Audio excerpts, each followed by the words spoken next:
Buonasera e ben ritrovati ad Attuali Talk. Io sono Matteo Venturini, siamo qui per la nostra quarta edizione, il quarto anno consecutivo di Attuali Talk, e quindi parleremo come sempre di molti argomenti che riguardano la nostra attualità siamo sempre su Caffè TV24 in onda e va in onda sul 85 per il Veneto orientale, sull'88 per il Friuli Venezia Giulia, sul 112 sulla Lombardia e sul resto del Veneto 13 con Freccia in su e selezionando poi Caffè TV24, o altrimenti il 133 a livello nazionale selezionando Regione Veneto e poi Caffè TV24. Siamo qui con i nostri ospiti fissi. Quest'anno il format è leggermente differente perché, a differenza dell'anno scorso dove erano due i nostri ospiti fissi ed altri ospiti in studio ogni puntata, avremo sicuramente il nostro, e lo presento, Fabio Casetto. Ciao Matteo e ben ritrovati a tutti. E a rotazione, quindi per ogni puntata a seconda degli argomenti, avremo, e li vediamo tutti, Germano Degan, opinionista. Buonasera a tutti, grazie. Giorgia Lucchetta, aspirante e prossima giornalista. Buonasera a tutti. Giorgio Siorini, opinionista. Buonasera a tutti. E Jacopo Cepparo, opinionista. Buonasera a tutti. Ecco, come avrete immaginato, sicuramente oggi non abbiamo altri ospiti, ma direi che sono abbastanza, è un'occasione in più per conoscerli un po' tutti e vedere anche quali sono i temi che trattano, diciamo, che tratteranno anche durante l'anno. E direi che possiamo già partire con la prima domanda, quindi iniziamo con Germano Degan, parlando di scuola e lavoro, un binomio che dovrebbe andare più o meno a pari passo, ma che invece molto spesso non rispetta questa regola. A partire dalla diminuzione della qualità di apprendimento, passando per l'allungamento del tempo prima dell'ingresso nel mondo del lavoro, fino a quello che può definirsi un totale scollegamento tra istruzione e lavoro. Che cosa ci dici, Germano? Beh, io dico che è un tema molto interessante, è un tema sempre attuale e di cui se ne parla sempre, forse in modo un po' troppo superficiale. Dal mio punto di vista la scuola deve sì formare al mondo del lavoro, ma in generale dovrebbe formare alla vita. E questa già è una cosa che manca, perché manca il collegamento tra l'insegnamento e la vita dei ragazzi. I ragazzi adesso hanno una vita, uno stile di vita che è molto diverso da quello che hanno avuto i loro stessi insegnanti, ancorché magari giovani. E questo secondo me è il primo punto su cui bisognerebbe un attimo fare una riflessione. Per quanto riguarda invece, come giustamente hai detto tu Matteo, lo scollegamento tra la scuola e il mondo del lavoro, è vero che nonostante ci siano comunque programmi in atto per cercare di integrare i ragazzi dall'uscita della scuola al mondo del lavoro, purtroppo è molto difficile. E questo secondo me è un riflesso anche dovuto proprio al cambiamento della società e dello stile di vita e delle aspettative anche che hanno i ragazzi alla loro età. Fabio? Ma allora sulla scuola ci sono un po' di dati che secondo me meritano essere un attimo citati. Allora c'è un obiettivo europeo per il 2030 di raggiungere il 9% di tasso di dispersione scolastica. In Italia siamo ancora al 9,8%, il Veneto è al 10,5%, quindi insomma diciamo abbiamo ancora qualcosa da fare. Un dato che invece è un po' preoccupante è il dato dei NEET, cioè i giovani che sono senza lavoro, senza scolarizzazione, cioè quelli che sono fondamentalmente a casa, che sono 1.337.000, che equivale a circa il 23% della popolazione giovanile, giovani fra i 15 e i 29 anni. Questi sono dati abbastanza preoccupanti che possono anche aprire poi una discussione eventualmente in un secondo momento. Quello come diceva Germano, comunque sì, secondo me la scuola dovrebbe in qualche maniera preparare di più al mondo del lavoro. Io parlo per esperienza personale, alle superiori erano gli anni 90 e già rispetto magari ai colleghi geometri, appunto ho fatto un istituto tecnico per geometri, che si diplomarono anni addietro dove c'era molta più pratica nell'attività, con gli anni 90, poi seguire poi anche il 2000 e via via, è calata un po', diciamo, l'esperienza pratica, è stata sopperita poi con stage, con diciamo, percorsi di praticantato o comunque percorsi di affiancamento agli studi professionali, ma le vere e proprie uscite con i professori, con i tecnici di laboratorio, vedevo già io negli anni in cui ero alle superiori, calavano. Si dovrebbe insistere molto sia sulle scuole tecniche, ma non solo sulle scuole tecniche, parlo anche delle scuole, insomma, i licei, dove comunque è importante anche lì predisporsi poi eventualmente poi anche alla carriera universitaria, visto che i licei, come sappiamo, diciamo, creano delle basi molto profonde e solide per l'università. Però sì, per chiudere, quello che secondo me è da fare è investire molto di più sui percorsi di inserimento sul mondo del lavoro. Poi è vero anche che purtroppo una buona componente di giovani, ma non solo in Italia, questo è un dato molto diffuso, finita la scuola, o meglio anche già parallelamente alla scuola o anche motivi per cui abbandonano prima la scuola, cercano quei lavori facili online dove insomma c'è questo profumo di soldo e cercano in qualche maniera di sfondare lì, abbandonando magari la scolarizzazione o comunque un percorso più culturale. Vedo che Jacopo forse vuole aggiungere qualcosa. Sì, una domanda dettata dalla curiosità, nel senso io ho fatto il liceo classico e poi l'università di medicina, quindi dell'integrazione studio-lavoro non so oggettivamente niente. Però mi viene una cosa da chiedere a chi ne sa più di me al riguardo. Non è che col vecchio praticantato, quando è stato eliminato, abbiamo buttato via il bambino con l'acqua sporca? Hai fatto una domanda molto interessante. Adesso il vecchio praticantato è stato sostituito da qualche altra pratica che... Sto parlando quasi degli anni 70. Sì, infatti, che però non è probabilmente efficace quanto l'old school, diciamo così. Certamente è anche dovuto al cambio dei tempi, quindi i lavori che si facevano un tempo non si fanno più, quindi praticantato inteso proprio come lavoro pratico viene meno, no? Esatto, l'artigianalità è sempre inferiore, però vedo che Germano vuole aggiungere qualcosa.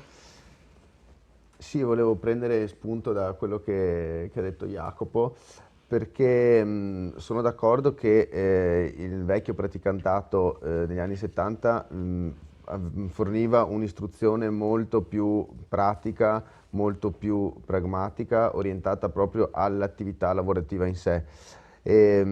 Secondo me, però questo è il mio parere personale, è stato...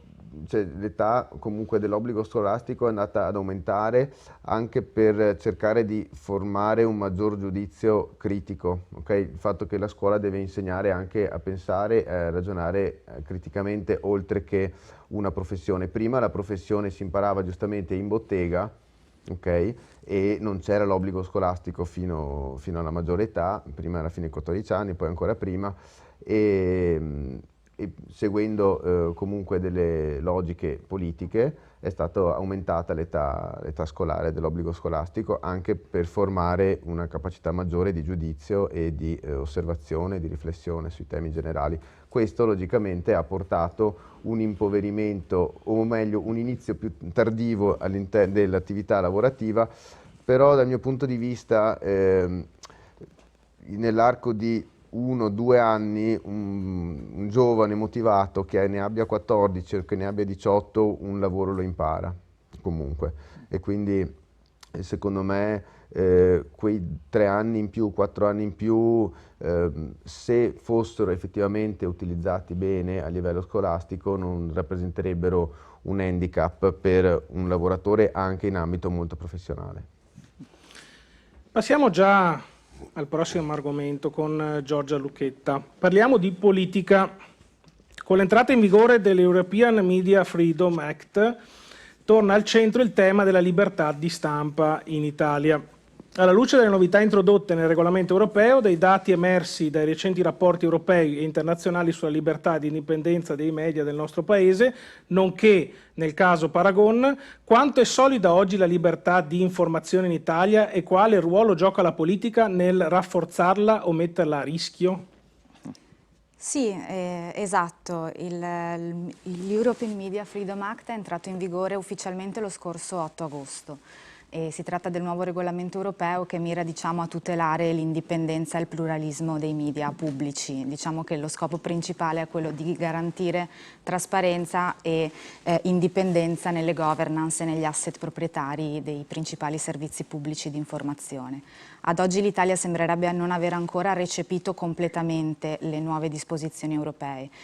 C'è anche da dire che il procedimento di recepimento è stato fin da subito controverso.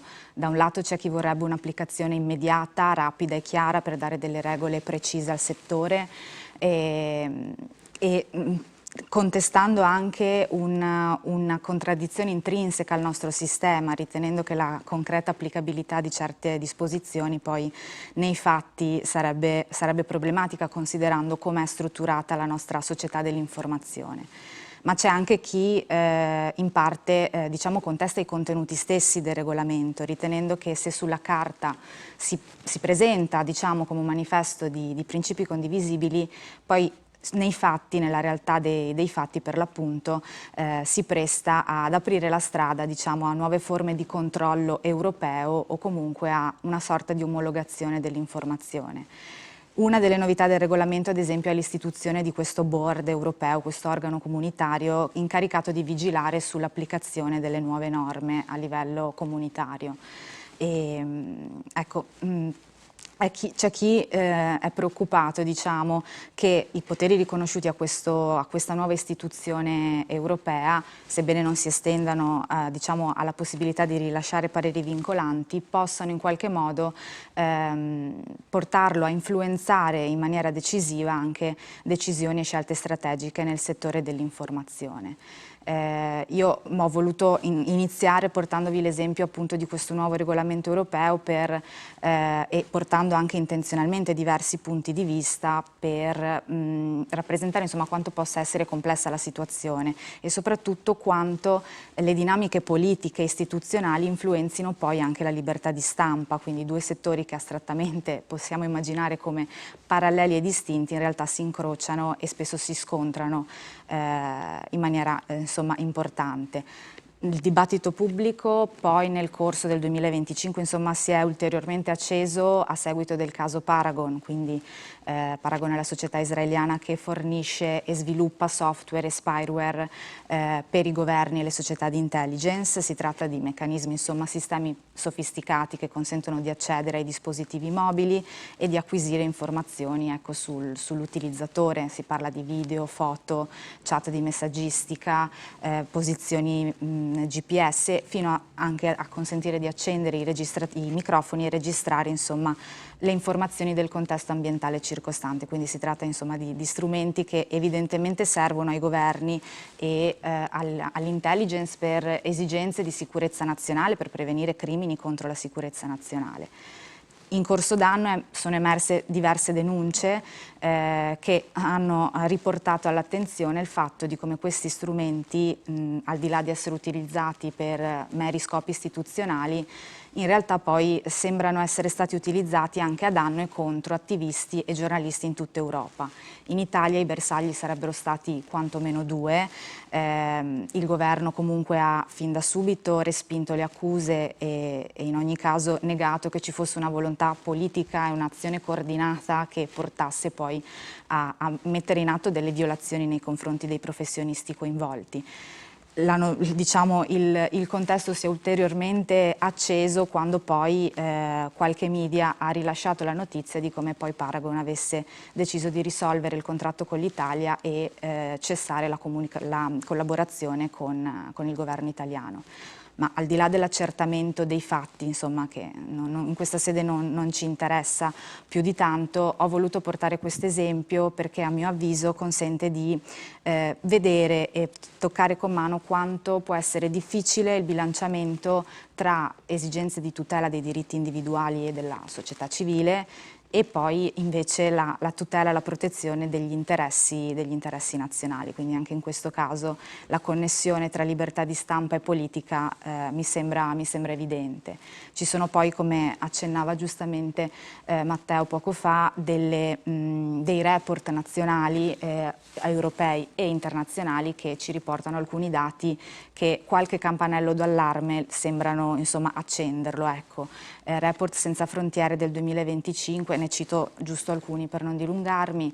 Report Senza Frontiere del 2025 posiziona l'Italia al 49esimo posto nella classifica globale, 3 posti a ribasso diciamo dell'anno precedente, e qualificandosi in una delle posizioni peggiori dell'Europa occidentale. Ma ci sono altri report che ad esempio posizionano l'Italia tra i paesi che stanno subendo un vero e proprio arretramento democratico, tra i 5 paesi in Europa che stanno riscontrando questa mancanza, questa vulnerabilità degli elementi cardine dello Stato di diritto, tra cui per l'appunto la libertà di stampa. Ho voluto fare una breve panoramica di quelle che sono state secondo me le notizie un po' più interessanti e capaci di farci riflettere da questo punto di vista, accadute e intervenute in corso d'anno, per farci comprendere appunto quanto la libertà di stampa possa essere messa a repentaglio, quanto il ruolo della politica nel gioco delle parti possa essere costruttivo o viceversa problematico. Da un lato abbiamo un nuovo regolamento europeo, quindi che ci dà qualche strumento, ma ci pone anche davanti a qualche sfida interpretativa. E il caso Paragon, come i dati emersi dai recenti report insomma, europei, ci mostrano come la strada è ancora in salita, senza voler assumere diciamo, visioni drastiche. Mi sembra di poter dire ecco, che stante la situazione attuale è necessario che l'Italia si metta concretamente in gioco adottando delle misure diciamo, concrete per tutelare l'indipendenza dei media e di conseguenza quindi il diritto di tutti noi cittadini ad un'informazione trasparente e libera, e quindi ecco, per lanciare dei messaggi incoraggianti anche al di fuori del nostro contesto nazionale, dimostrare che la politica non necessariamente è un ostacolo ma può essere effettivamente a servizio dell'informazione. Ecco. Beh, intanto brava la nostra Giorgia perché è il suo battesimo televisivo oggi, quindi Fabio? Beh, wow, nel senso che grazie Giorgia perché comunque ha fornito una panoramica molto interessante sulla situazione appunto sia per quanto riguarda appunto l'entrata in vigore, in funzione insomma questo strumento, ma anche poi della situazione generale che sta interessando insomma, l'informazione nei media. Io mi limito, anche un po' imbarazzo intervenire dopo, mi limito un po' a dare il mio punto di vista su quella che è la situazione italiana. Non ho velleità o pretese insomma, di andare oltre Alpe o oltreoceano. L'impressione che ho che ultimamente, insomma, negli ultimi anni, i pacchetti televisivi che vengono diciamo, confezionati e proiettati sui 16 noni domestici sono prettamente politici. Prendiamo la programmazione di molti canali, da Rete 4, la 7, eccetera, ogni sera comunque si parla di politica. I giornali quando ero ragazzino, quindi negli anni 80, erano 3-4 quelli molto schierati o da una parte o dall'altra, oggi ne abbiamo almeno una decina, vedo la mattina insomma, della rassegna stampa che mi arriva e conto almeno una decina di quotidiani politicizzati pesantemente.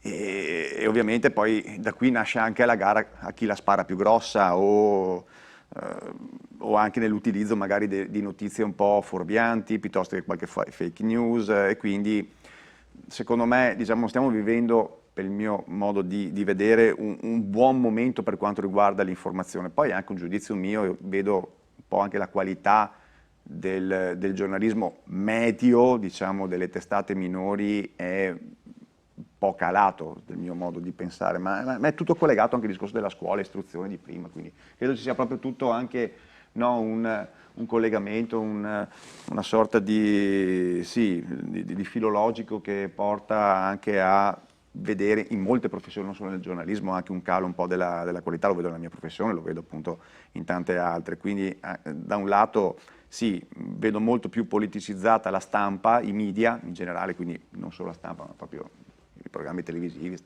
Facebook, i social network, tutto quello dove passa la politica, ma vedo anche un calo, ecco, della qualità. Mi piace così ogni tanto leggere vecchi articoli, vecchi, quando dico vecchi dico proprio vecchi anche 40 anni fa, ma proprio anche il lessico o la scrittura era di un'altra, veramente di un'altra qualità, di un'altra epoca, di un altro linguaggio. A me piace più quella, poi per carità, insomma, sarò boomer io. Fabio, c'è da aggiungere anche un altro fattore, il Sì. fattore economico ovviamente, Eccola. da tenere in considerazione. Esatto. Eccola. Giorgio voleva dire qualcos'altro, vero? Sì, no, io mi aggiungo, mi attacco un po' a quello che diceva Fabio. Effettivamente, al di là di questo regolamento europeo, credo sia veramente difficile togliere dall'informazione della politica al giorno d'oggi. È praticamente impossibile, perché anche se la direzione di quella emittente televisivo o canale televisivo non è schierato politicamente, cioè è il giornalista magari stesso che lo è, quindi è un concorso non è solo la direzione del giornale o la direzione dell'emittente televisiva, sono anche gli interpreti stessi delle trasmissioni piuttosto che degli approfondimenti, che poi inevitabilmente sono schierati politicamente. Quindi quando noi andiamo ad assistere da telespettatori alle trasmissioni che citava Fabio, effettivamente troviamo questo tipo di riscontro, ma non è magari solo una questione, ecco, di direzione, ma è anche il giornalista stesso che Molto personale. dovrebbe essere meno legato alle sue più che legittime convinzioni politiche e più legato alla notizia.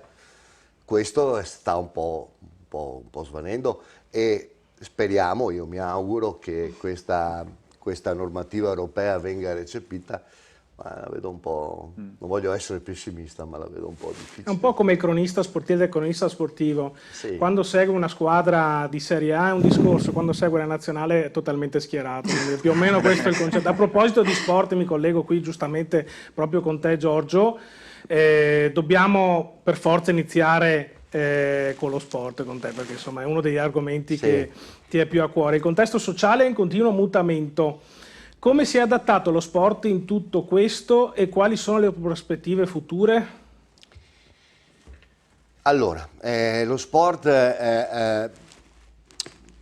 dilettantistico ovviamente, insomma lo sport, quello Puro. che tutti noi conosciamo, quello puro, ha avuto una iniezione negli ultimi anni positiva, che è stata la quantità e la qualità delle discipline che si sono evolute. Se io penso agli anni '80, un ragazzino aveva o il calcio o il basket e la ragazzina aveva la pallavolo. Ora, fortunatamente, un ragazzino che si approccia al mondo, o una ragazzina che si approccia al mondo dello sport, ha una scelta, un'ampia scelta, un'ampia possibilità di scelta e di provare anche tutte le discipline sportive. Quindi gli sport cosiddetti minori sono riusciti a trovare i loro spazi e a proporre, cosa che magari non facevano nei famosi anni '80, anche nelle età più piccole, proporre delle attività sportive. Quindi in questo senso lo sport è cresciuto come è cresciuta la società. Di contro però la crescita molto spesso, io l'ho visto anche di recente, proprio per queste nuove o comunque vecchie discipline che si sono approcciate e aperte di più, è la difficoltà a recuperare gli spazi per fare le loro attività sportive. Perché parliamo di Padova e del Veneto, che è la cosa che conosco maggiormente. Le strutture sportive sono poche e spesso anche sono Pessime. Possiamo dirlo, dai. Possiamo dirlo che sono pessime. E io ho portato per esempio i miei bimbi a fare una prova di judo la settimana scorsa in un agriturismo che ha ricavato da un'ex stalla una palestrina. Ok, quindi voglio dire, siamo bene che abbiano riutilizzato, però voglio dire non è un concetto, no, di sport come lo intendiamo noi. Ci sono delle associazioni sportive che fanno attività sportiva sotto alle gradinate di Spalasport, che è un magazzino, però si sono inventati una mini palestrina per fare ginnastica artistica dei bambini, per esempio. Quindi il lato positivo è che la scelta si è ampliata, il lato negativo è che gli spazi e le strutture non sono sufficientemente idonee perché questa attività venga fatta nel migliore dei modi. Un altro lato negativo, secondo me, è che uno si chiede come fa con il calo demografico che c'è ad essere sempre piene, come fanno a essere sempre pieni i campi da calcio e le palestre per questo tipo di attività. Succede che dai 4 ai 12 anni, cioè prima di entrare nelle categorie agonistiche di ogni tipologia di sport, ci sono dei bambini che fanno 2-3 attività. Fanno la ginnastica artistica, fanno il calcio, oppure basket e judo, poi però il limite si tocca quando poi devi fare la scelta dell'agonismo, perché non te lo puoi più permettere di fare la doppia disciplina nell'agonismo. E purtroppo il lato negativo è che percentualmente si è stato stimato che un 30-35% di questi ragazzi smettono di fare sport. Abbandono precoce dello sport. Perché arrivano lì che sono stati spremuti fino alla fine, non sanno scegliere perché non hanno neanche un'identità sportiva, ipotesi se continuare l'agonismo col judo o con il basket, e smettono di fare sport. Quindi l'ampiezza della possibilità di fare sport è una cosa positiva, la gestione però deve essere, secondo me, rivista in questo senso. Guarda, mi aggancio giusto per dirti una cosa, ed è il concetto di multisport nella stessa società sportiva. È un tema che io ho trattato in prima persona con la mia polisportiva ormai oltre 20 anni fa. È un concetto che qua in Italia purtroppo non esiste, perché se una società sportiva, una SD, quello che è, può proporre varie discipline, un ragazzo, una persona rimane all'interno della stessa realtà e può switchare, cioè passare da uno sport all'altro, capire qual è quello più adatto a lui, ma non necessariamente pagarsi 2 quote associative, 2 assicurazioni, eccetera, eccetera. È un concetto che esiste, per esempio, molto bene, funziona in Olanda, ma qui da noi, anche in Austria, anche in Germania, qui da noi sono ancora molto indietro. Se ripeto, l'ho proposto io 20 anni fa, discretamente, perché avevamo 6-7 discipline in totale ed eravamo tra i pochi. L'Italia, Matteo, è un paese di campanili e anche nello sport c'è il campanile. Certo. Io so fare il calcio, tu sai fare la pallavolo, tu sai fare il basket, fatti il tuo che io mi faccio il mio. È così. Hai ragione, è proprio così. È così. Fabio? Wow, sport.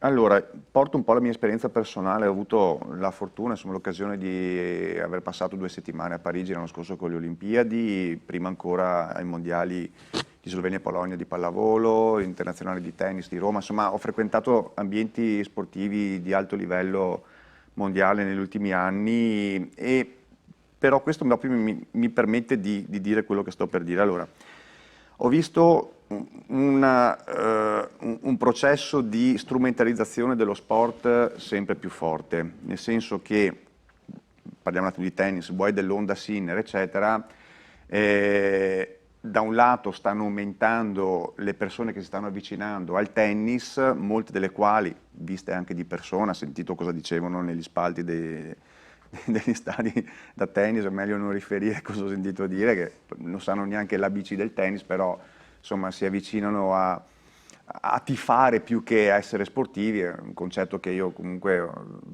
difficilmente riesco ad assimilare, ma comunque per carità siamo in democrazia, ognuno è libero di esprimere quello che vuole, però innanzi a questo fenomeno, che lo vediamo tra l'altro anche benissimo nei media, ok?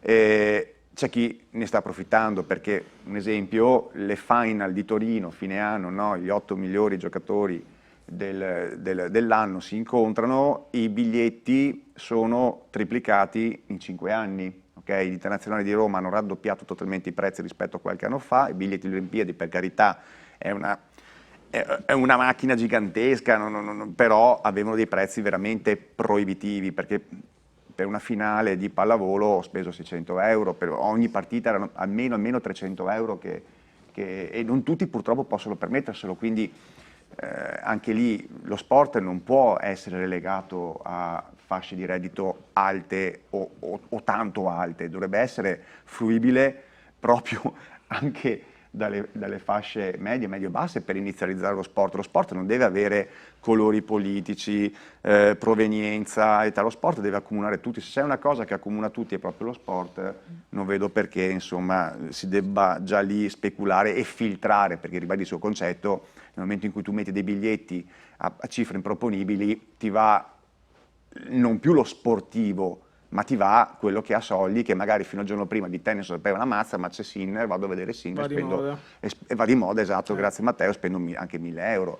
E idem con la montagna, mi aggancio un attimo, esco un attimo, scusate, vanno le Dolomiti, va Ortisei, va il Seceda, gli impianti delle funivie hanno raddoppiato, gli alberghi invece che spendere 200 euro al giorno come si spendeva a Ortisei fino a un anno fa, oggi spendi 400 euro al giorno, ma perché ci sono gli influencer che vanno, come nello sport c'è il sindaco della situazione e c'è anche lì l'influencer che va allo stadio e in qualche maniera si fa vedere, si fa notare, fa i reel, la gente li segue e deve andare anche lui per andare nello stesso posto dove è andato Tony Beo del Bassaneo, ecco questo è un po' il...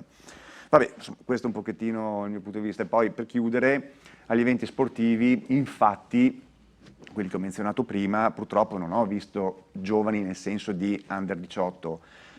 Io che ho 48 anni, voglio dire, ero nell'età media e un po' mi è dispiaciuto, speravo veramente alle Olimpiadi vedere tanti bambini, tanti giovani, 2 settimane sono rimasto a Parigi, ma a ogni evento sportivo che andavo fondamentalmente ero nell'età media, cioè, questo un po' ecco, gli internazionali di tennis lì a Roma funzionano diversamente perché lì poi ci sono le associazioni sportive delle varie città che diciamo si organizzano, vanno, i ragazzini, i bambini si divertono tantissimo e quindi però quello è un contesto che non fa testo perché parallelamente a loro salta una generazione e arrivi direttamente ai 40-50 anni.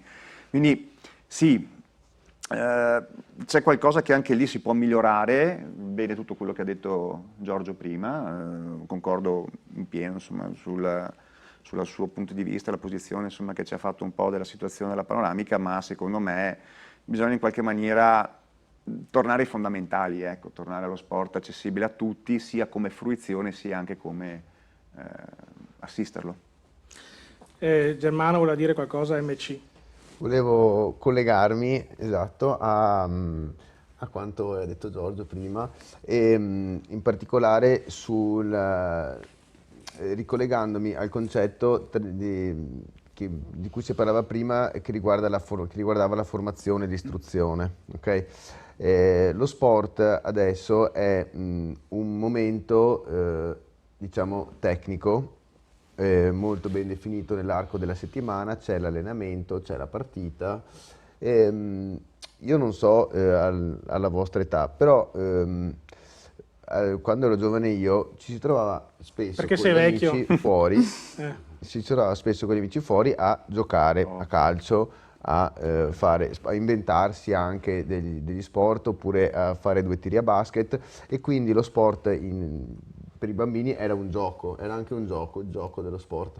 Adesso invece forse c'è bisogno di tanti sport proprio perché non c'è più lo sport non è più vissuto come un gioco che si può fare all'aperto quando si vuole con i propri amici, perché nel tempo libero, che comunque è molto poco adesso, al giorno d'oggi, ci sono altre forme di intrattenimento più passive come per esempio i cellulari o i videogames, social, eccetera. E chiudiamo il giro con Jacopo Cepparo. Con te parliamo di economia.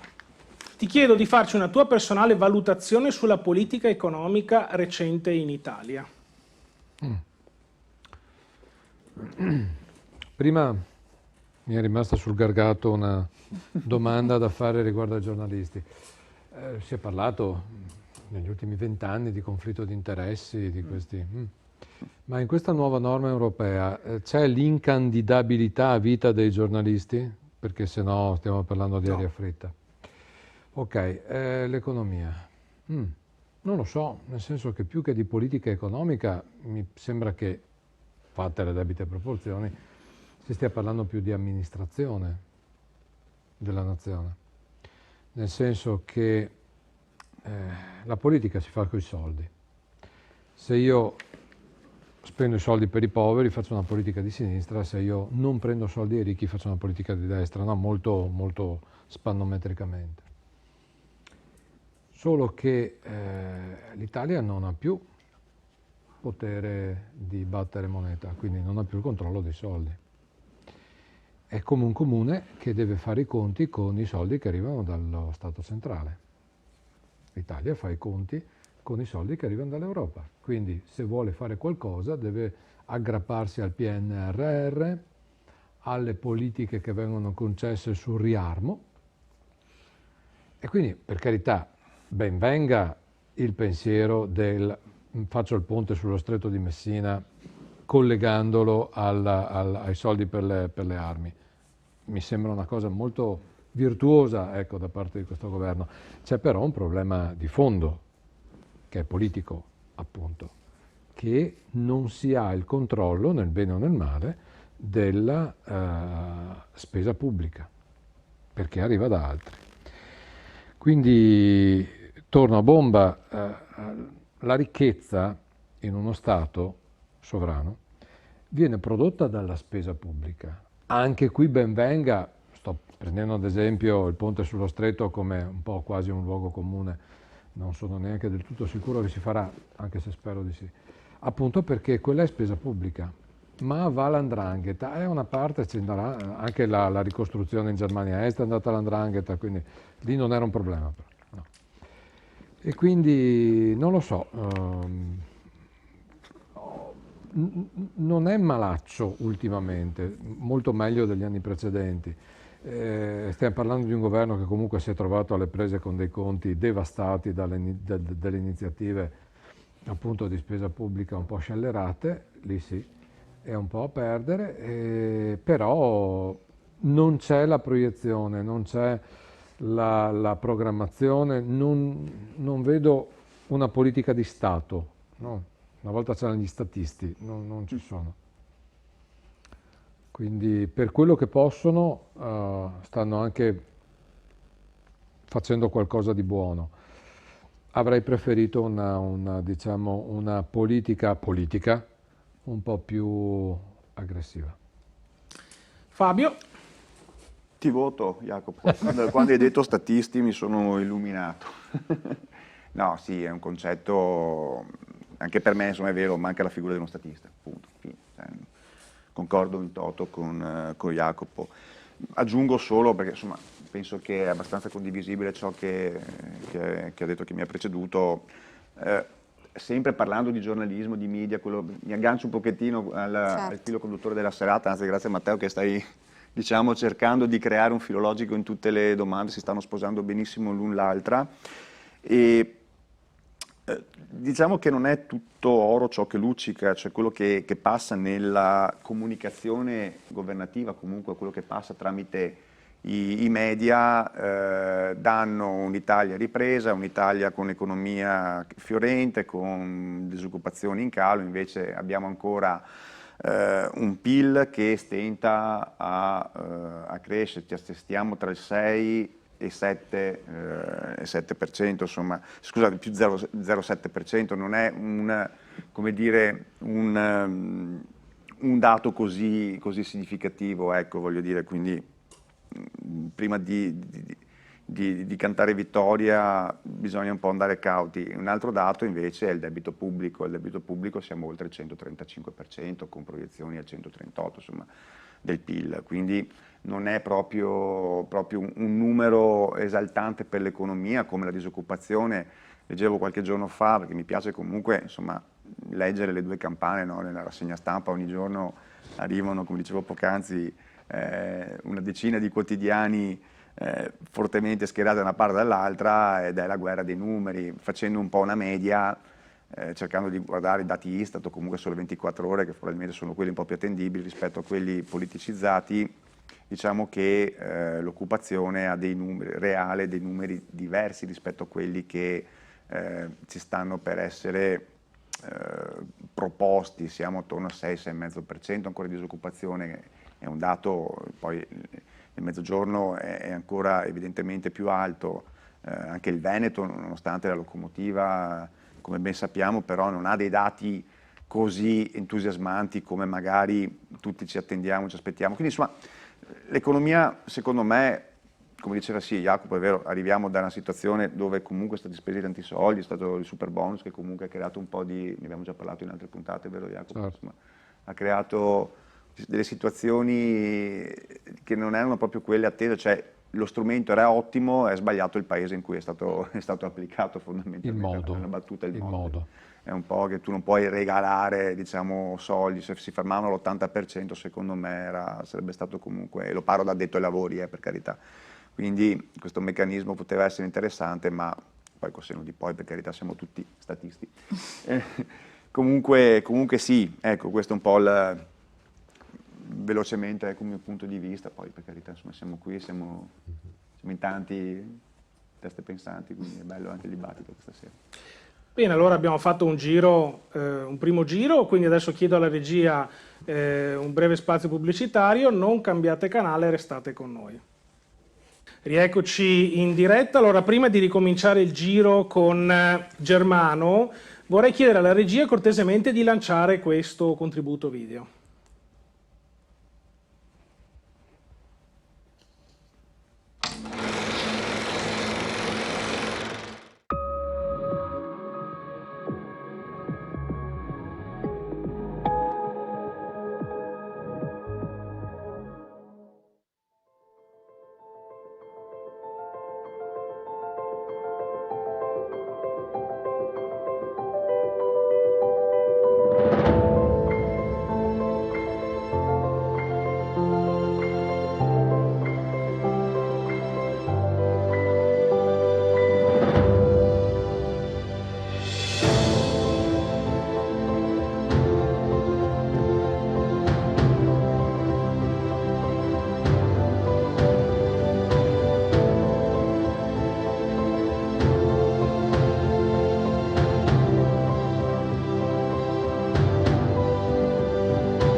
Eccoci, allora riprendiamo appunto da Germano, ovviamente come avrete potuto immaginare il prossimo argomento è cinema e teatro. Sei fresco, anzi siamo freschi da Festival del Cinema di Venezia, come abbiamo visto in questo trailer. Raccontaci com'è andata e perché io e te e anche altre persone eravamo a Venezia, e poi vorrei anche sapere com'è cambiato negli ultimi 20 anni il mondo del cinema e del teatro. Allora, diciamo che per una volta introduco io questo docufilm. Nelle precedenti interviste che abbiamo avuto a Venezia eri tu che introducevi l'argomento, io parlavo di qualcos'altro, e oggi mi fa piacere invece fare io un po' il tuo ruolo e raccontare in 2 parole la storia di questo docufilm. Questo docufilm nasce da una tua scoperta, diciamo, la tua scoperta di un libro scritto nel 1926, correggimi se sbaglio, da un biologo di origini piemontesi ma nato a Padova, Alessandro Gioda, il quale in quegli anni là scrive un libro sulla coltivazione e le tecniche di coltivazione e l'economia del bacco da seta in quel periodo. Tu sei stato incuriosito dalla scoperta di questo libro, e anche perché ti ha fatto venire in mente la tua infanzia, come l'infanzia di molti bambini cresciuti a Padova, in cui nelle scuole elementari si provava la coltivazione del bacco da seta, che fondamentalmente si nutre di foglie di gelso, e a Padova ci sono molti gelsi. E da questo libro originale che tu hai trovato sei stato ispirato per la scrittura di un libro che è uscito nel 2020. E si chiama Il bacco da seta 2.0. E abbiamo fatto il bacco da seta 2.0, perché non fare il bacco da seta 3.0, questo docufilm in cui si racconta c'è una parte documentaristica che racconta appunto la storia e l'evoluzione del bacco da seta, e c'è una parte invece che riguarda la tua esperienza personale durante la scrittura del bacco da seta 2.0. Non rivelo troppo del docufilm perché diamo l'annuncio ormai ufficiale che il 28 di settembre ci sarà la prima al cinema al Fronte Porto Astra dalle 16 in poi, quindi ovviamente siete tutti invitati. Però andiamo avanti con l'argomento, appunto vogliamo sapere, hai parlato ovviamente di differenze tra prima e dopo, adesso vediamo quali sono le differenze secondo te del cinema e del teatro. Il cinema e il teatro, e in generale il mondo dello spettacolo, negli ultimi decenni si è evoluto, soprattutto grazie dico, alle nuove tecnologie che hanno permesso un accesso più diretto a una base molto più ampia di non solo di fruitori di un servizio, ma anche di aspiranti registi o attori. Ognuno può essere regista adesso con uno smartphone, ognuno può essere regista, ognuno può essere attore, e questa è una cosa secondo me molto positiva, perché se prima era un mondo molto chiuso, adesso potenzialmente è un mondo alla portata più o meno di tutti. Parallelamente c'è da dire che l'offerta invece di contenuti si è molto ampliata, dalle piattaforme di streaming a pagamento ai canali digitali, e quindi anche da questo punto di vista l'offerta di contenuti si è molto ampliata. La qualità dei contenuti, e lì si può aprire un dibattito, perché si parla di generi, e secondo me la qualità dei contenuti non è diminuita, sono più difficili da trovare però i prodotti di qualità, anche perché siamo in un periodo di bulimia, un po' di informazioni, di voglia adesso i video si guardano accelerati, ok? Perché bisogna guardarli in fretta, quindi non ci sono neanche più i tempi magari non si rispetta neanche più l'idea di chi ha prodotto il video, che magari l'ha prodotto con una certa velocità per passare un certo messaggio, e noi sappiamo bene che i tempi della recitazione in generale, ma anche televisiva, richiedono una certa tempistica in base al messaggio e all'importanza di quello che si vuole comunicare. Quindi diciamo è cambiato molto, i contenuti di qualità ci sono ancora, non sono così facili da trovare. Ultima virgola, il teatro, visto che tu vieni anche da quel mondo lì, insomma. Il teatro secondo me in questa configurazione qua di multi-offerta può essere per assurdo molto più apprezzato, perché nel momento in cui io vado a teatro, al di là delle produzioni che si avvalgono anch'esse della tecnologia che c'è a disposizione adesso, che una volta non c'era in termini di scenografia, di effetti speciali, e a me quando capita vado a teatro e mi piace tantissimo, ogni volta rimango stupito anche nel vedere opere magari classiche che avevo già visto in precedenza ma reinterpretate o riproposte dal regista e dagli sceneggiatori in modo originale. E per assurdo, secondo me, vale la pena andare a teatro proprio perché il teatro ti obbliga a rispettare i tempi. Non decidi tu i tempi, non puoi cambiare canale, non puoi stufarti, devi rimanere concentrato, un po' come andare al cinema. Però nel teatro c'è la persona vera e propria davanti a te e quindi consiglio vivamente di andare a teatro, oltre ad abbonarsi logicamente a tutte le piattaforme online. Fabio?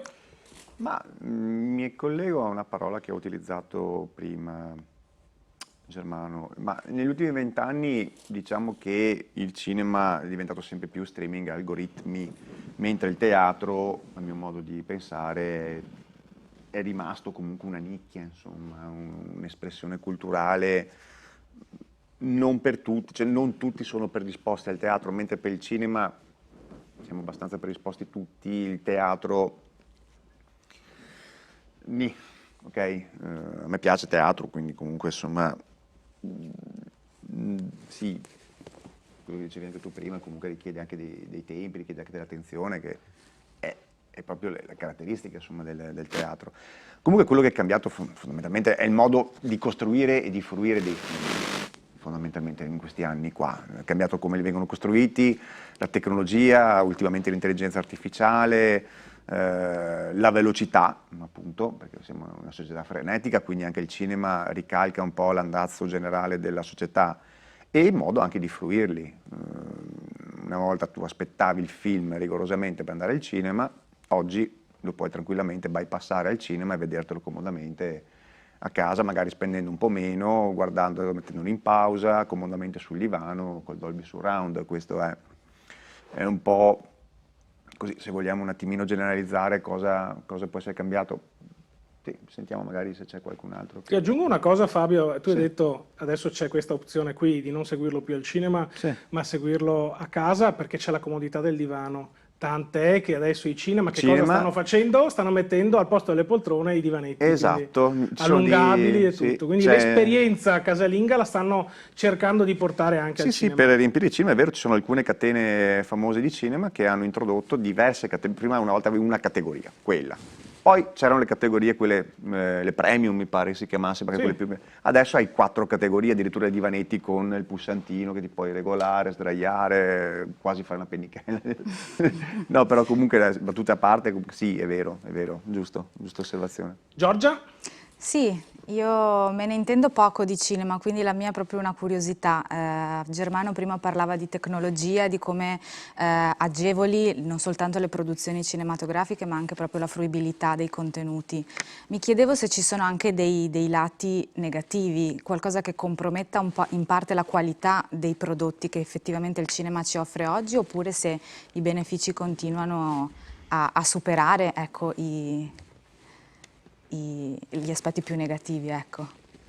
Beh, diciamo che dal mio punto di vista l'aspetto negativo, l'unico aspetto negativo che ci vedo io è che magari è più difficile riuscire a trovare un contenuto di qualità, ok? Però secondo me la tecnologia in sé per sé non riduce la qualità, dipende come la si usa, ok?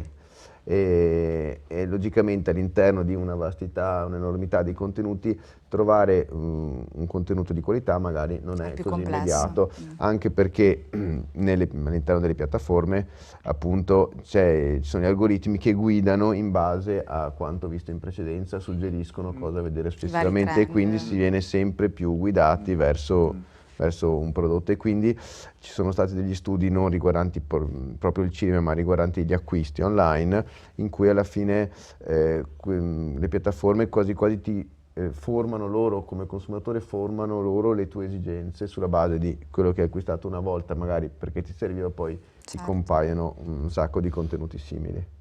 Volevo aggiungere Un altro così paragrafo a questa breve discussione, diciamo dialogo sul cinema e sul teatro. Negli ultimi 20 anni sono aumentate molto anche le offerte di serie TV. E ho notato che molto spesso le serie TV, col fatto che hanno comunque dei tempi molto più lunghi, ok, non sono relegati alle 2-3 ore, ma appunto sono stagioni, spesso riescono a offrire dei contenuti più in profondità, ok? Riescono logicamente parlo di serie di un certo livello, no? Però riescono ad approfondire meglio certe tematiche, anche dedicando magari la complessità che queste tematiche magari meriterebbero e che all'interno di un film invece magari è più difficile da esprimere, ad arrivare così in profondità. Però, semplicemente facendo una prova con Netflix, non per altro, ci sono delle serie TV, ho scoperto, perché non sono purtroppo un fruitore, insomma, purtroppo, per fortuna dipende, fruitore di serie TV, però ho visto sono delle serie TV che praticamente durano, sono 4 puntate, 5 puntate, 6 puntate, alcune te le puoi vedere tranquillamente anche un weekend, poi ci sono delle serie TV lunghissime. Però è vero, ci sono delle serie velocissime e da puntate modello Friends anni 90 da 24-25 minuti in modo di essere fruibili, veloci. Friends fu un precursore di fatto sulla velocità delle serie, puntate da 24-26 minuti, molto veloci, col pubblico che assisteva alle riprese e già lì, diciamo, iniziò nel 94, quindi parliamo di 30 anni fa. E già lì, diciamo, fu appunto un precursore, però oggi troviamo delle serie che sono tornate ad avere delle velocità, proprio per l'andazzo appunto generale, 20-25 minuti e una stagione, massimo 2 stagioni, ma da 4 puntate l'una. Ma secondo me per il merito alla durata delle singole puntate c'è un aspetto interessante che a Padova magari o in Veneto in generale, diciamo a Padova, non si vive tanto perché i mezzi pubblici si prendono per periodi, chi li prende non sono tantissime persone, perché la maggior parte va al lavoro magari col mezzo proprio e comunque i tempi di attraversamento non sono molti. Per esempio da Padova a Mestre in treno ci vogliono 17 minuti, ok? Però in una grande città il tempo di pendolare per andare a lavoro con i mezzi pubblici, se noi guardiamo può essere tranquillamente intorno a una mezz'ora, 40 minuti e quindi è un contenuto perfetto da guardarsi magari o la mattina o al ritorno a casa e senza che poi leghi troppo per troppo tempo. Non no? ci avevo pensato, era così. Secondo me è il concetto del podcast, niente è la stessa sì, cosa il concetto del podcast. No, per me è una questione di abbiocco, nel senso...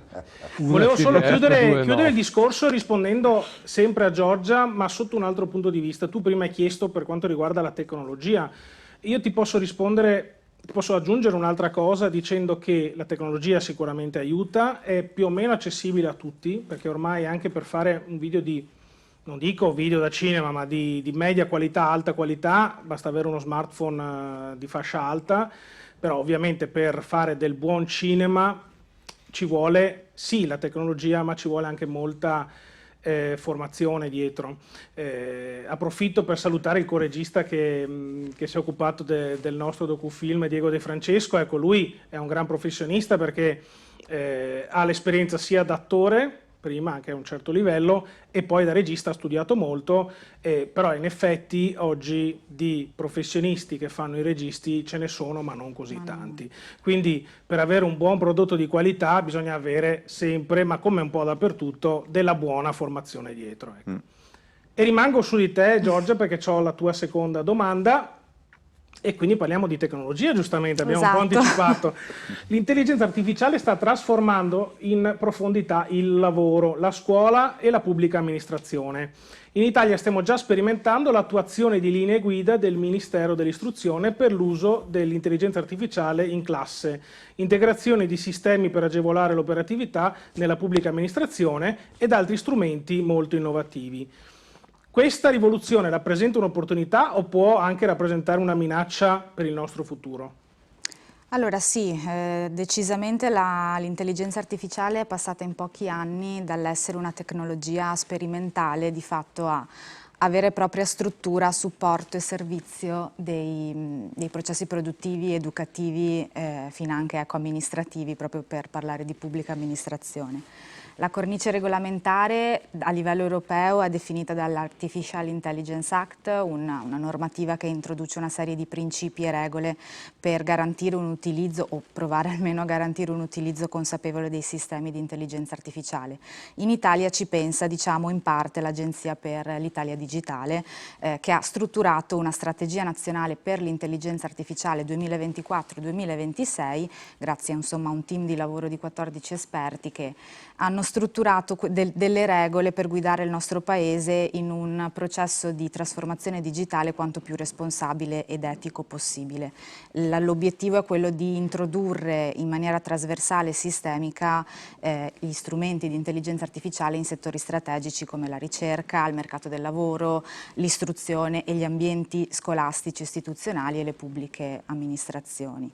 Questo pacchetto di norme si rende di fatto necessario perché ci si è resi conto, insomma, che ormai l'intelligenza artificiale è parte della nostra vita quotidiana, è stato avviato, a mio avviso, un percorso ormai irreversibile da cui è difficile tornare indietro e con cui occorre fare i conti. Indubbiamente porta dei benefici che sono sotto gli occhi di tutti, ma ci espone anche a dei rischi concreti.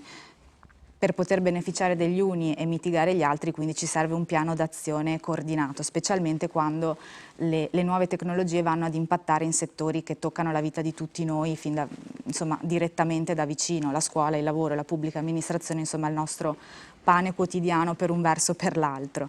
Nella scuola, come accennavi Matteo giustamente, sono state formulate queste linee guida che mirano ad integrare i sistemi di intelligenza artificiale negli istituti scolastici per formare insomma, docenti e studenti a un utilizzo idoneo di sistemi come ChatGPT, traduttori automatici, tutor di apprendimento virtuale. Insomma, in varie scuole in Italia c'è una sperimentazione in corso con 15 istituti tra Lazio, Lombardia, Calabria e Toscana, mi sembra, in collaborazione con il Ministero dell'Istruzione, che stanno appunto sperimentando questi sistemi di supporto alla didattica realizzati grazie all'intelligenza artificiale. Quindi diciamo, il percorso è ormai avviato, le linee guida ci sono, cercano in qualche modo di bilanciare innovazione e responsabilità, però chiaramente l'opinione pubblica e la comunità accademica rimane divisa. C'è sicuramente entusiasmo per il supporto che questi nuovi strumenti ci danno, ma siamo consapevoli anche, ecco, dei rischi a cui andiamo incontro, ad esempio omologazione dell'informazione, ma soprattutto dell'istruzione che siamo in grado di dare ai ragazzi. Omologazione anche e standardizzazione dei contenuti che i ragazzi poi sono in grado di produrre, insieme alla perdita di capacità critiche, quindi insomma si tratta di conseguenze importanti, oltre al fatto che l'intelligenza artificiale non è un sistema infallibile, genera errori, genera bias, insomma tutte quelle che in gergo chiamano allucinazioni vere e proprie dell'intelligenza artificiale che possono causare danni, ecco, a tutti noi cittadini. Quindi le linee guida della scuola cercano di introdurre delle regole definite, si parla ad esempio di tracciabilità dell'uso dei sistemi di intelligenza artificiale nelle scuole, in modo tale che sia sempre possibile ricostruire un po' come sono stati utilizzati questi strumenti, si parla di formazione mirata per il personale docente, in modo tale che si sviluppino delle competenze adeguate, ma soprattutto, e questo è un po' il punto cardine che tutte le legislazioni europee e nazionali insomma pongono al centro dell'attenzione, è il garantire che l'essere umano rimanga al governo dell'intero processo. È necessaria una supervisione umana significativa su tutti gli output e i risultati prodotti dall'intelligenza artificiale, e questo vale, per ricondurmi un po' anche alla domanda, anche per la pubblica amministrazione, dove effettivamente l'intelligenza artificiale sembra ormai essere vista come uno dei driver principali di modernizzazione, perché consente forse di agevolare le procedure burocratiche, velocizzare i tempi anche di rilascio di certificati e documenti, per cui sappiamo tutti insomma che a volte vengono richiesti tempi anche molto, molto lunghi. È anche vero però che la pubblica amministrazione ha a che fare con settori molto delicati, ad alto rischio, la sanità, il welfare, la previdenza sociale, tutti ambiti dove ogni giorno viene trattata una mole enorme di dati personali, di dati sensibili che riguardano direttamente la vita dell'individuo, la dignità dell'individuo, quindi una violazione della privacy in questo settore evidentemente è una catastrofe a un certo punto. Sul lavoro idem, se andiamo a standardizzare le mansioni e i ruoli professionali appiattiamo il mercato del lavoro, creiamo anche incertezza occupazionale. Oltre al fatto che tutto questo poi pone, a mio avviso almeno, un ulteriore problema, cioè ad oggi secondo me sono poche le aziende, le società che possono offrire e mettere sul mercato prodotti di intelligenza artificiale idonei, funzionali, efficaci. Tutto questo concentra il potere tecnologico in mano a pochi soggetti, a pochi fornitori e quindi forse ci dobbiamo chiedere anche come gestire questa dipendenza, se vogliamo chiamarla tecnologica, chi controlla come vengono prodotti questi strumenti e come vengono utilizzati. Per chiudere vorrei semplicemente dire che forse è anacronistico chiedersi se utilizzare l'intelligenza artificiale, perché ormai è parte della nostra vita.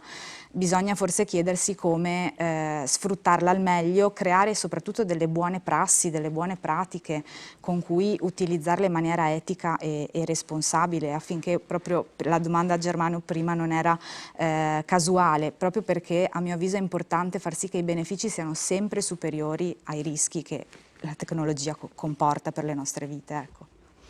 Prima di passare la parola a Fabio volevo dire giusto una cosa velocissima.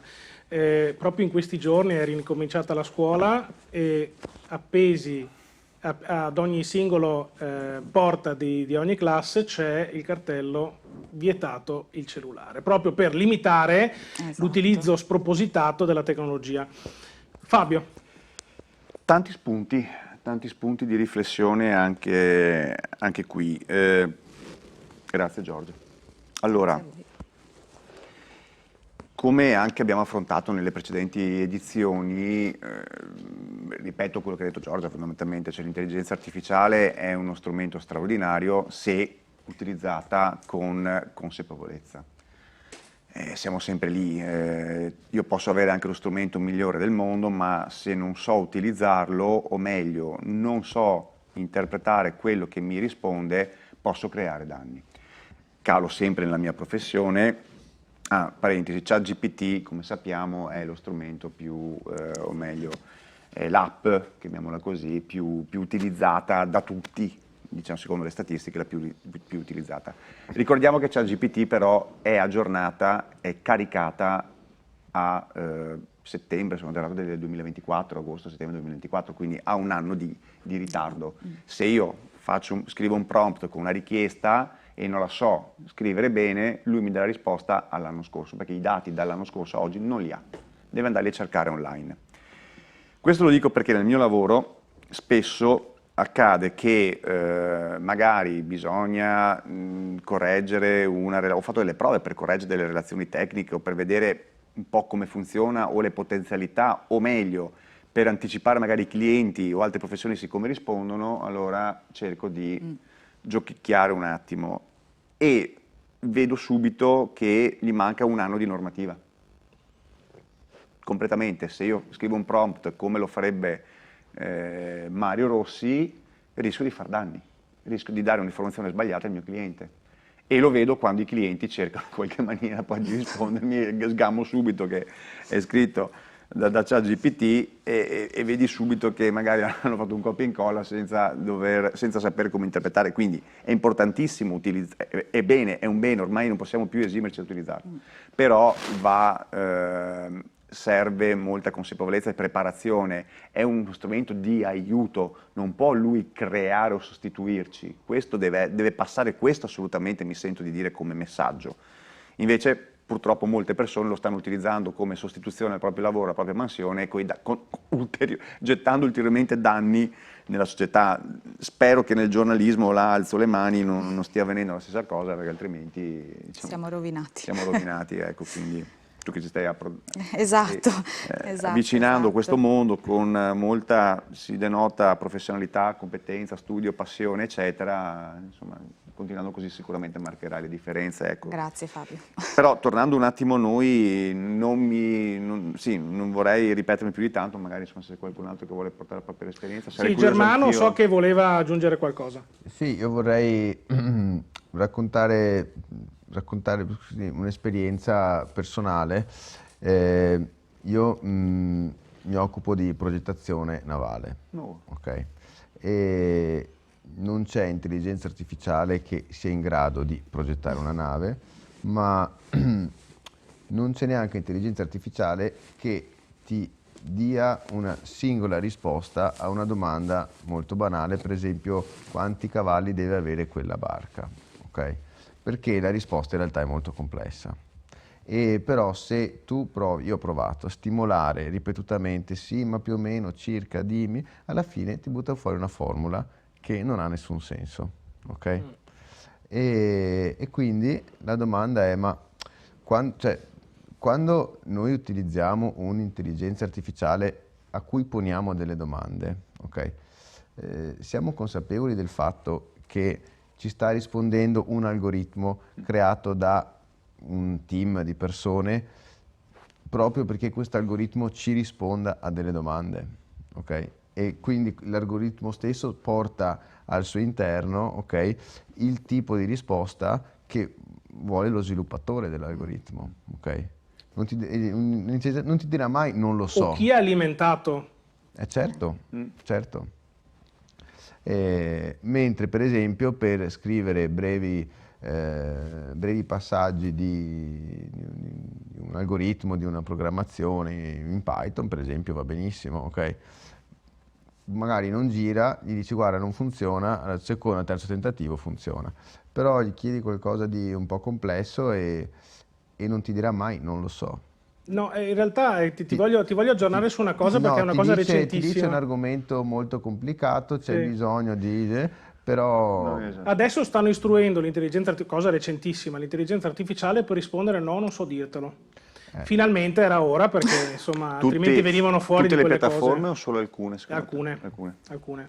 Quello di Google sta facendo buoni risultati. Mentre ci sono altre intelligenze artificiali per usi specifici che secondo me possono essere molto utili e mi riferisco in particolare, se si possono citare nomi, al Notebook LM, non so se la conoscete, è un'intelligenza artificiale che si basa esclusivamente sui contenuti che l'utente carica, ok? Per dire, io ho una normativa di 1200 pagine, ok? Voglio sapere in che punto della normativa parla di tale argomento e quindi mi dà le risposte esclusivamente sulla base dei dati di input che gli ho dato io. E questo secondo me è molto interessante perché questo sì, nel campo per esempio se ci sono da sfogliare manuali molto grandi, si cerca una cosa molto specifica, in quel caso può essere utile. Poi logicamente un archivio Di fatto. però è un archivio delle tue cose. Sì, delle cose che io Andrebbe bene carico. anche un avvocato cercare dentro una causa di 1000 pagine, Esatto. trovare un... Certo, Esatto. sì. E poi logicamente puoi chiedere riassunti più o meno concisi, per punti, approfondire, poi puoi anche logicamente chiedere di riportare per esempio una lezione, cioè trasformare un documento molto grande, magari un articolo scientifico molto lungo, in una lezione adatta a bambini delle elementari, allora rimodula, però si basa esclusivamente sui contenuti che tu gli Che dai. tu hai messo. E cita, scusate finisco, e cita in ogni frase c'è la citazione in che punto del documento originale ha riferito quell'informazione. E se non sbaglio crea anche dei podcast. Esatto, puoi chiedergli anche di creare un podcast a partire dalle informazioni con cui tu le hai alimentate, esatto. Andiamo avanti siamo arrivati a Giorgio. Una delle tue più grandi passioni, oltre allo sport, è la musica. Molte sono le persone che fanno notare una gran differenza ed effettivamente evidente tra la musica del passato e quella attualmente in commercio. Prendiamo in considerazione, quindi solo questo target, la musica anni 80-90. Quali sono secondo te le differenze più importanti? Beh, allora qua mi tocchi un po' nel vivo perché io che sono un romantico della musica, se così si può definire, la musica fatta con gli strumenti, la musica quella che si ascolta ancora adesso in qualche pub, in qualche... poi magari sai, fai sempre la figura del vecchio rompi totani, se si può dire in TV, però adesso io obiettivamente vedo un panorama musicale che è ampio e non sono contro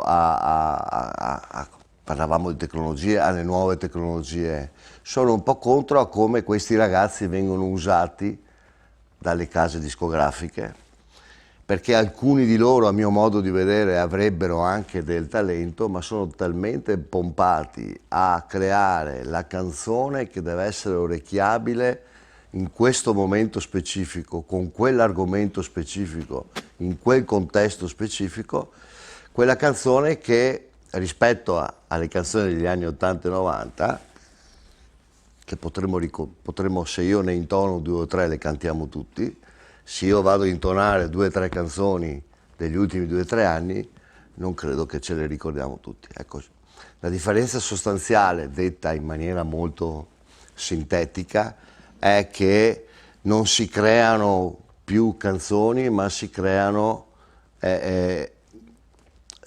l'emozione del momento sulla soggettività dell'episodio o del contesto.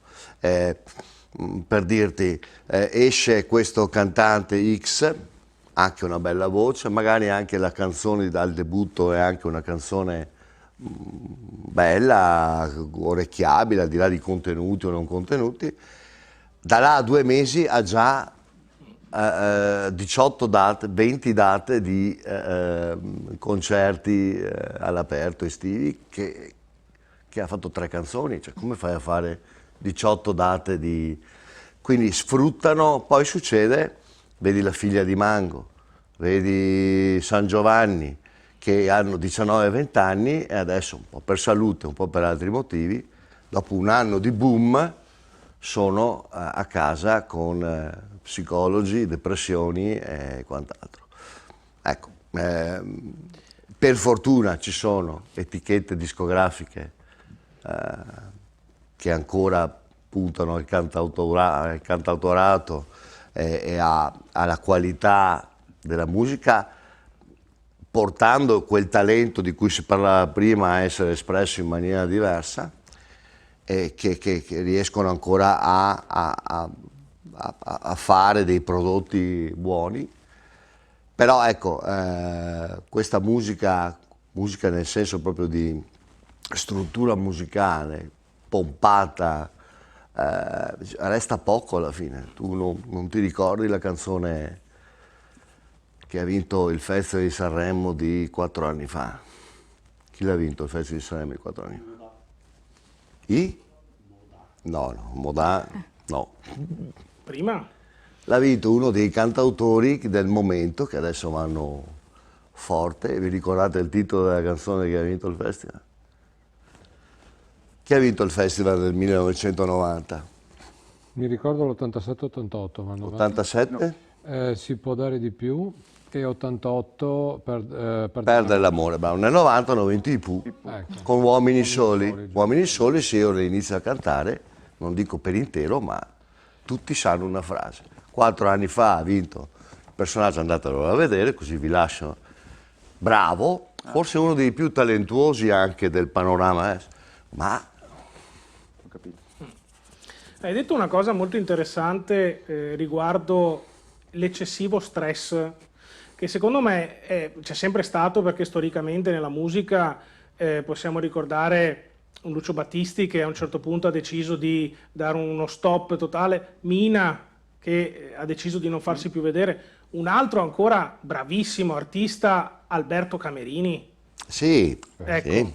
ce ne sono. Dei 26. Sì, però Matteo, perdonami, lì parliamo di... Adesso, scusa, finisco il discorso. Sì. Adesso però c'è un elemento in più che un tempo non c'era. Ci sono i social. Cioè una persona deve, un cantante, uno showman, quello che volete, deve essere sempre a posto 24 ore su 24, perché di fatto è sul palco non solamente durante il suo evento, ma anche H24. dopo l'evento, prima dell'evento, il giorno, la domenica che è a casa a riposare. Cioè c'è un livello di stress che è 100 volte più alto, a mio vedere, ecco. Sì, però io parlo musicalmente. Sì, certo. Il Battisti è vero che poi lui si è ritirato dalle scene, ma si è ritirato dalle scene dopo 25 anni di carriera. Sì.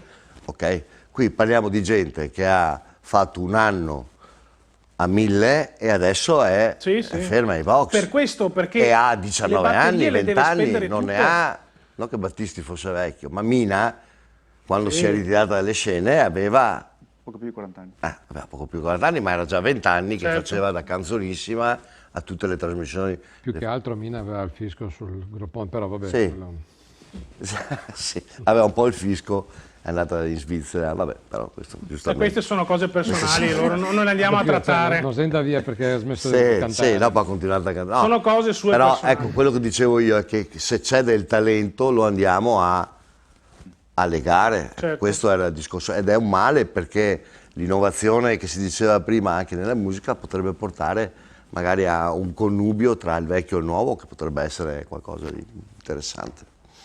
Fabio, brevemente. Brevemente mi dai 25 minuti? No, mi aggancio a Giorgio, ha usato una parola talento, la musica una volta arriva dal talento, dallo studio e dagli strumenti. Sì. Oggi è tutto algoritmo, creata, confezionata per i social, come diceva Matteo, perché comunque gli artisti sono H24 in onda, live, come si suol dire. Però è vero, sì, la differenza fondamentalmente è questa. Si partiva da passione, talento, sperimentazione. Consideriamo anche che dal 74, con l'invenzione della cassa in 4/4 di Giorgio Moroder, insomma, che da Ortisei poi andò in America a produrre niente poco di meno che Donna Summer, insomma, dettagli fondamentalmente, però che trovò la composizione ritmica del 4/4 e basso in levare, okay, quindi creò la disco music 51 anni fa. 4 anni dopo cominciarono le prime sperimentazioni elettroniche, nell'82 la Italo Disco, nell'88 la House, cioè insomma in 20 anni ho avuto 4 generi musicali, dagli anni 2000 siamo fermi, siamo completamente fermi. Sì. Fermi, nonostante stiano migliorando comunque strumentazioni, ormai si fa tutto con un computer, questi VST, questi Virtual Sound Machine, qualcosa ne conosci giustamente anche tu, però di fatto accendi un computer e ci sono questi software dotati anche di intelligenza artificiale che già ti possono creare delle melodie. All'epoca dovevi comporre, c'era l'arrangiamento, tu avevi un'idea, la componevi, la arrangiavi, poi andavi in studio a fare il master definitivo, cioè, era un lavoro, era una professione, i fonici, la professione del fonico, giustamente ben pagato, era una professione seria, dignitosa e responsabile, fatta da passione, talento, studio, ok? Oltre che di strumentazione. Poi è vero anche che la strumentazione comunque è vero, all'epoca ci sono anche, il rovescio a medaglia, un campionatore, faccio un esempio, una Akai S1000 nell'89-90 costava 5 milioni di lire, oggi non serve più perché c'hai un software che ti campiona un pezzo, quindi all'epoca purtroppo la musica era per pochi, dovevi avere soldi, uno studio, oltre che il talento, capacità, bla bla bla, tutto quello che prima. Quindi se da un lato si è sdoganata la musica, avendo i vari, vabbè non posso citare nomi ma abbiamo capito insomma, Sì. personaggini che vanno sul palco a mostrare meno musica e più altro, Sì. ok? E quindi con una musica diciamo così di facile accessibilità e riproduzione ho soldi, ho talento, mi impegno a fare musica ma uscivano prodotti di qualità, quando comunque anche la Roland nell'82 lanciò questa scatoletta magica che era la TR-909, questa batteria elettronica stupenda, è nata in Giappone da questo fantomatico Tadao, non mi ricordo il nome, sono giapponese, e era talmente evoluto questo strumento qui che la regalavano i nonni ai bambini perché era troppo evoluto, non emulava la batteria elettronica. Bene, da 2 anni dopo in poi ha fatto la base nel 90% della musica, dance, disco, eccetera. Una scatoletta bianca grande così, che adesso vale come un'automobile per il valore che è il vintage. Per chiudere, Sì, ci sono delle differenze profonde secondo me sono profonde differenze, ma le abbiamo citate, insomma, sono abbastanza evidenti, basta anche farsi un giro un po' su Spotify piuttosto che sui reel di Facebook. Ecco Fabio, in attesa del primo singolo dei Gigawatt, che è il gruppo mio e di Germano, nelle prossime settimane, passiamo all'ultimo argomento con Jacopo, parliamo di sanità. Visto che sei medico, sei la persona più indicata per questo argomento ovviamente. Facci una valutazione, diciamo un sunto, sulla programmazione della sanità in Italia. Ci sono più criticità o più spiragli positivi? Allora, in realtà parto con una battuta che è la sintesi di tutta la puntata. La battuta è: da bene comune a bene di consumo. È da 2 ore che ne stiamo parlando. In sanità sta avvenendo la stessa cosa, solo che è un pelo più tragico.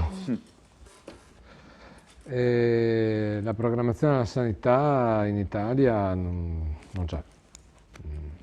Stiamo continuando, io la mattina mi allieto la giornata facendo colazione, guardo quella pseudo rassegna stampa che ti propone lo smartphone e vedo che ogni tanto, io mi occupo più che altro di sanità del territorio, sono medico di famiglia, e c'è il riordino, no? Allora le case di comunità, dopo le case di comunità hub, dopo le SPOC, ma partiamo dal 31